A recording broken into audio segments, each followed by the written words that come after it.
Bismillahirrahmanirrahim. Assalamualaikum warahmatullahi wabarakatuh. Alhamdulillahi rabbil alamin. Alladhi karrama as-saimin wa ja'alahum minal muttaqin insyaallah. Wassalatu wassalamu ala rasulillahi alladhi ursila rahmatan lil alamin wa ala alihi wa sahbihi wa dhurriyyatihi wa ummatihi ila yaumiddin. Amma ba'd.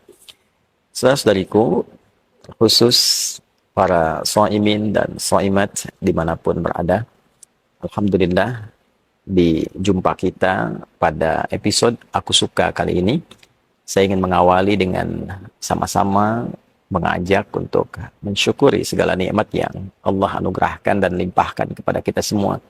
Dan nikmat terbesar adalah nikmat keimanan, yang dengan itu diberikan kita kemampuan untuk menunaikan seluruh rangkaian ibadah di bulan suci Ramadan ini hingga detik ini.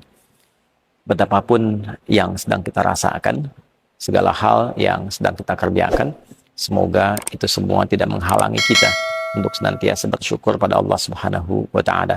Dan semoga dengan itu Allah senantiasa menambah limpahan dan karunia nikmatnya kepada kita semua dalam berkehidupan, yang meringankan hisab kita di akhirat kelak, insyaallah. Saudara-saudariku, dalam salah satu hadis yang sangat populer dan cukup viral ketika memasuki bulan Ramadan, hadis yang didokumentasikan oleh Al-Imam Al-Bukhari dalam salah satu topik kitab sahihnya, yaitu tentang kegiatan penting Nabi Shallallahu Alaihi Wasallam di bulan Ramadan. Didapati di nomor hadis 3220, diriwayatkan oleh sahabat mulia sekaligus keluarga terdekat Nabi Shallallahu Alaihi Wasallam, yaitu Abdullah bin Abbas radhiyallahu taala anhuma. Diriwayatkan, disampaikan oleh beliau bahwa qala kana Nabi Shallallahu Alaihi Wasallam, adalah Nabi Shallallahu Alaihi Wasallam ajwadan nas, orang yang paling baik, orang yang paling ramah, paling dermawan. Wa ajwada yakunu fi Ramadan, atau wa kana ajwada ma yakunu fi Ramadan. Dan kebaikan itu, kelemah lembutan itu, kemuliaan itu senantiasa bertambah setiap datangnya Ramadan. Hina yalqahu Jibril alaihi salam fi kulli lailatin min Ramadan, atau kama qala. Khususnya ketika Jibril alaihi salam mendatangi beliau di setiap malam Ramadan. Jadi ada keterangan yang sangat menarik di sini. Yang pertama, hadis ini diawali menggambarkan tentang kemuliaan sifat Nabi sallallahu alaihi wasallam, yang diantara sekian sifat mulia itu adalah kelemah lembutan, kebaikan, dan kedermawanan beliau. Kemudian yang kedua, sifat-sifat tadi yang digambarkan itu senantiasa bertambah di bulan Ramadan. Terkhusus ketika malaikat Jibril alaihissalam mendatangi beliau di setiap malam Ramadan, fayudarisuhul Quran. Nah, untuk mengajarkan satu agenda penting, yaitu mengajarkan Al-Quran. Ada beragam pandangan yang disampaikan oleh para ulama terkait dengan agenda penting ini. Yang pertama, kesepakatan di antara para ulama bahwa hadis ini memberikan penjelas yang sangat kuat akan keistimewaan interaksi dengan Al-Quran sebagai agenda terpenting di bulan Ramadan. Mengingat Allah Subhanahu wa Ta'ala melekatkan kemuliaan Ramadan dengan turunnya Al-Quran. Di Quran surah kedua misalnya, Al-Baqarah di ayat 185. Syahrul Ramadan alladzi unzila fihil Quran. Di bulan Ramadan yang diperintahkan kita menunaikan puasa itu ialah bulan saat Al-Quran diturunkan di waktu Ramadan itu.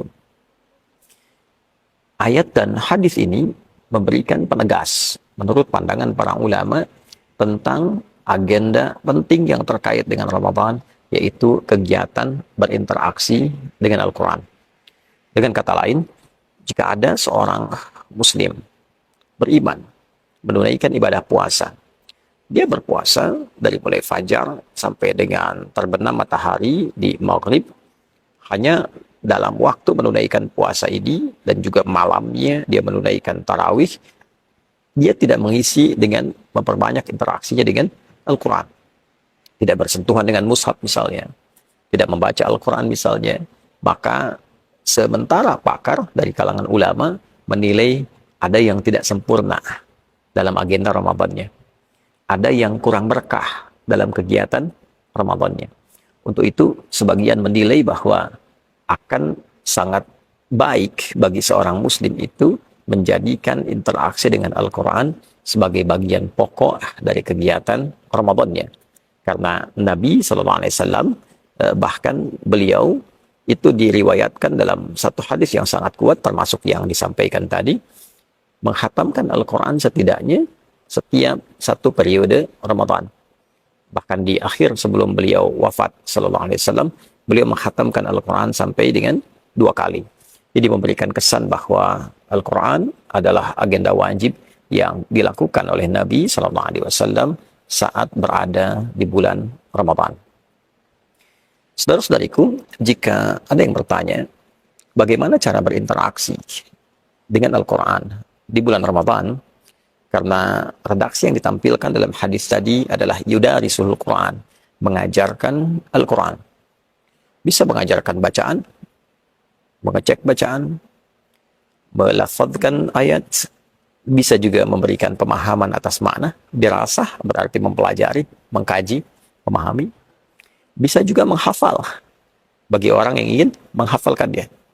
Maka bila kita gabungkan ketiganya, kita dapati bacaan yang tidak disertakan dengan pemahaman, yaitu qiraah secara umumnya. Yang kedua, kajian yang menyertakan bacaan terbatas, namun meluaskan pemahaman di dalamnya, disebut dengan tilawah. Dan yang ketiga, upaya untuk menghafalkan Al-Quran, lafzan secara lafadznya, pun bila memungkinkan disertai dengan makna. Itu yang disebut dengan tahfidz. Dari ketiga ini, kita bisa batasi bagian pertama dulu untuk jumpa saat ini, yaitu bagaimana mengagendakan bacaan Quran secara positif dan efektif sehingga bisa berhasil saat sampai di akhir periode Ramadan. Teman-teman, ada beragam cara yang dilakukan masyarakat. Terkadang juga sesuai dengan tradisi dan kebiasaan di beberapa tempat.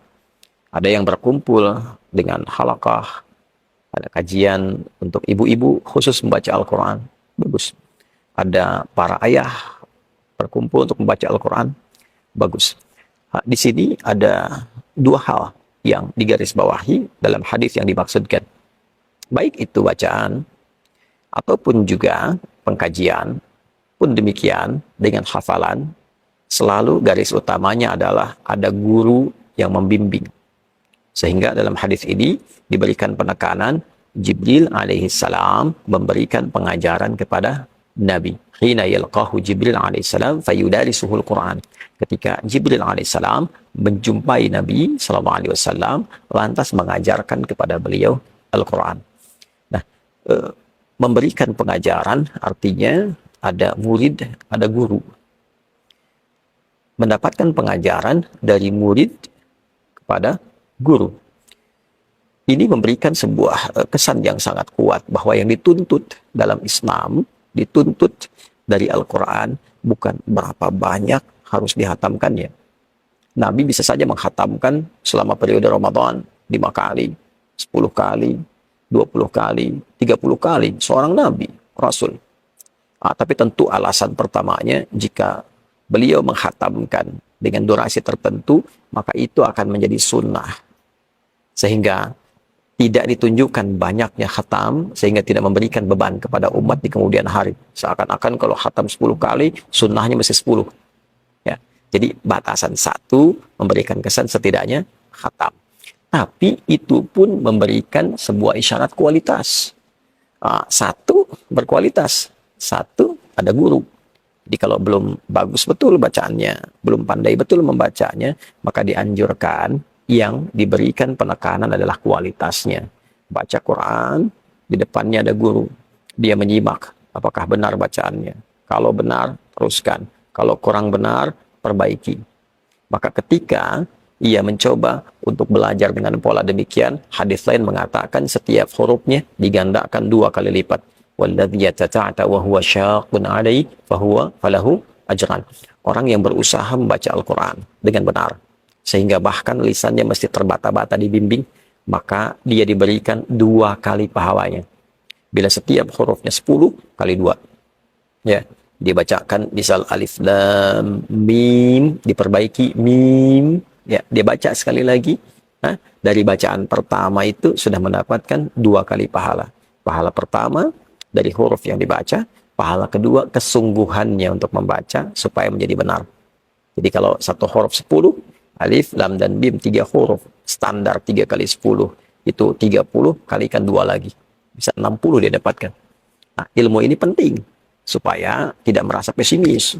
Wah, ini pengen cepat khatam, selesai. Sementara yang dihatamkan belum tentu benar bacaannya. Jadi, kalaupun ada kajian ibu-ibu, bapak-bapak, ataupun remaja, membaca Quran, disertai dengan guru yang menyimak. Walaupun 1 hari, dapatnya 1 halaman misalnya, tapi bacaannya benar. Pahalanya bisa 2 kali lipat. Nah, jadi ini bagian pertama. Yang dituntut adalah benarnya bacaan, sehingga benar dilafadzkan, ya, benar dihadirkan, dan benar ketika ditampilkan dalam ibadah-ibadah yang lain, semacam sholat khususnya. Jadi bagian yang pertama, adanya guru dengan murid. Yang kedua, jika memang bacaan sudah baik, dipastikan sudah benar, sudah pernah disetorkan kepada guru untuk disimak, dari Al-Fatihah sampai An-Nas, itu bagus bacaannya secara tajwid, bukan hanya madnya, wakaf ibtidanya, ya, tapi juga sampai kepada gharib muskilahnya. Hal-hal yang tidak umum untuk dibacakan. Ada yang biasanya alaihi, satu tempat dibaca alaihu. Kapan ana dibaca pendek, kapan ana dibaca panjang.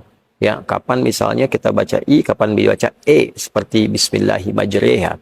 Sudah dikuasai ini semua, maka yang seperti ini silahkan semangat membaca dengan target menghatamkan. Ya, saya pengen khatam misalnya 3 kali selama Ramadan. Silahkan bagi 3 periode. 10 hari pertama itu bisa digunakan untuk 1 kali khatam. Jadi 1 hari bisa 3 juz, hari kedua 6 juz, 10 hari selesai 30 juz. Saya ingin menghatamkan misalnya setiap pekan saya bisa hafal Al-Quran. Dalam konteks membaca, khatam. Ya, boleh, silahkan. Bisa dibagi misalnya dari Sabtu ketemu Kamis, 6 hari. Perharinya bisa 5 juz, 5 kali 6, 30. Jumat diisi untuk berdoa. Sehingga periode Ramadan setidaknya bisa khatam sebanyak 4 kali. Demikian seterusnya.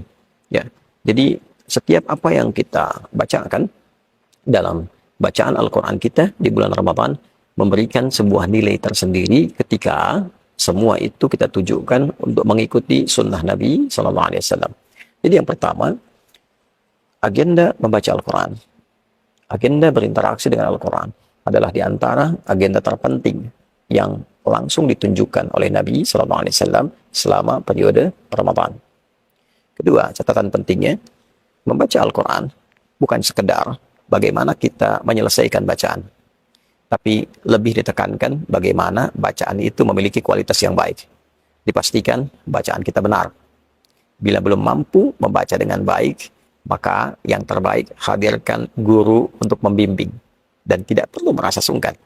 Karena hadis yang ditampilkan pun, Nabi dibimbing oleh malaikat Jibril alaihissalam. Setiap bacaan yang kita bacakan berlipat pahalanya dan menghadirkan nilai-nilai kebaikan yang berbeda jauh dengan bulan-bulan selainnya. Saudara-saudariku, manfaat membaca Al-Quran, khususnya di bulan Ramadan, 1, memberikan kita kesempatan untuk senantiasa mengisi ketenangan dalam jiwa kita, karena Al-Quran adalah sumber ketenangan bagi jiwa. Yang kedua, membaca Al-Quran memberikan kekuatan tersendiri pada diri kita untuk melepaskan dari persoalan-persoalan hidup yang sedang mendera. Oleh karena itu, para ulama seringkali memberikan rumus. Jika Anda sedang punya banyak pikiran, buka mushaf, baca Al-Quran, sejenak persoalan itu akan hilang. Diberikan ketenangan pada jiwa, sehingga cerah pikiran kita untuk merumuskan solusi, menyelesaikan persoalan yang tengah dialami. Dan yang ketiga, membaca Al-Quran di bulan Ramadan dengan niat mengikuti sunnah Nabi Sallallahu Alaihi Wasallam, mengumpulkan potensi banyak pahala yang menutupi dosa-dosa yang pernah kita lakukan. Semoga kita diberi kekuatan untuk senantiasa bisa berinteraksi dengan Al-Quran, mampu menjadikan Al-Quran sebagai teman di dunia dan syafaat bagi kita di akhirat kelak seperti yang dijanjikan oleh Nabi Sallallahu Alaihi Wasallam. Demikian, subhanakallahumma bihamdika, asyhadu an la ilaha illa anta, astaghfiruka wa atubu ilaik. Wa akhiru da'wana alhamdulillahi rabbil alamin. Assalamualaikum warahmatullahi wabarakatuh.